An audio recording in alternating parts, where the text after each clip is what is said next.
Help is on the way for endangered Norfolk beaches. The city and the Army Corps of Engineers plans to send its renourishment project out for a second time in a few days. They believe they've got a better shot at succeeding this time. 10 on your side's Matt Gregory is live in Ocean View to explain. Matt? Chris, earlier in the year when the Ocean View replenishment project went out to bid, you might remember it came back with just one contractor applying for the bid and a cost that was, well, way too high for the Corps of Engineers and the city of Norfolk. This time around, they've retooled that bid and made some changes that both parties think will make the bid and the project more acceptable.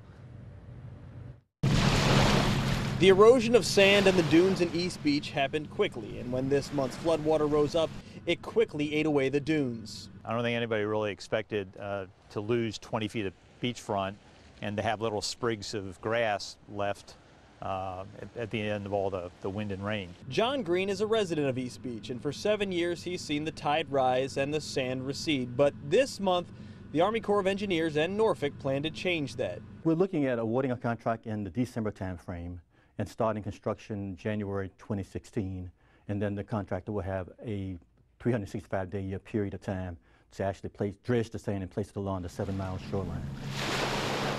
Several months ago, when Robert Pretlow and the Army Corps of Engineers put the plan out to bid, they weren't pleased with the result. Too few contractors and too high a price, but they've made adjustments. We're still building the same project, still putting the same size berm along the beach and so forth, but we tried to allow a longer period of time for the actual performance of the dredging and the placement of sand along the beach. In the wake of October's erosion issues, he says they have to keep it in mind and deal with the recent loss as well. We're looking now, the city of Norfolk has taken some surveys of the shoreline, and we should have that information back in a couple weeks.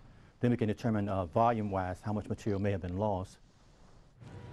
Coming up at 6:15, we'll talk to civic leaders who told us that the city of Norfolk called them in for an emergency meeting to address some at-risk areas from October's storms. We're talking about places where the homes and the bay are almost right next to each other. That's coming up in 1 hour here on Wavy News. We'll explain what the plan is in the short term. In the meantime, in Norfolk, Matt Gregory, 10 on your side.